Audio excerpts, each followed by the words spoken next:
BNP মনোনীত ধানের শীষ প্রতীকের প্রার্থী ইঞ্জিনিয়ার ফাহিম চৌধুরীর বিজয়ে পাহাড়ি অঞ্চলে বইছে আনন্দের হাওয়া।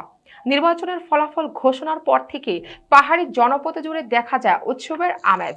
প্রতিনিধি জাবালের আহমদ পরশ জানান, আজ রোববার এলাকাবাসীর স্বতঃস্ফূর্ত উদ্যোগে এবং নেতাকর্মী সমর্থকদের অংশগ্রহণে রবিউল মেম্বারের তত্ত্বাবধানে এক মনোরম পাহাড়ি টিলায় আয়োজন করা হয় ব্যতিক্রমধর্মী বনভোজনের।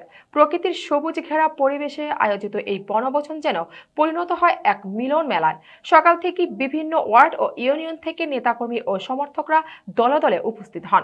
আনন্দ উল্লাস, শুভেচ্ছা বিনিময় আর ভবিষ্যৎ পরিকল্পনা নিয়ে আলোচনা সব মিলিয়ে দিনব্যাপী কর্মসূচিতে বিরাজ করে উৎসবমুখর পরিবেশ। উপস্থিত ওয়ার্ড ও ইউনিয়ন নেতৃবৃন্দ বলেন, জনগণের বিপুল সমর্থনে নির্বাচিত প্রিয় নেতা ইঞ্জিনিয়ার ফাহিম চৌধুরী পাহাড়িবাসীর উন্নয়নে সার্বক্ষণিক পাশে থেকে কাজ করবেন।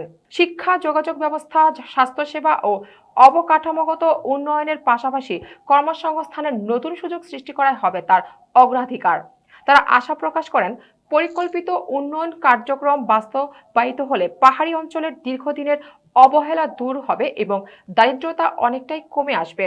এদিকে সাধারণ এলাকাবাসীও তাদের প্রত্যাশার কথা জানান। তারা বলেন, এই বিজয় শুধু একজন প্রার্থীর নয়, বরং পুরো পাহাড়ি জনপদের স্বপ্নের বিজয়।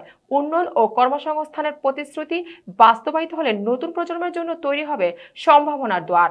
সবশেষে আনন্দঘন পরিবেশে বনভোজনের আয়োজন সম্পন্ন হলেও উপস্থিত সবার কণ্ঠে ছিল একটাই প্রত্যাশা, নির্বাচিত প্রতিনিধি যেন জনগণের আস্থা অটুট রেখে পাহাড়ি অঞ্চলের সার্বিক উন্নয়নে দৃশ্যমান পরিবর্তন আনতে সক্ষম হন।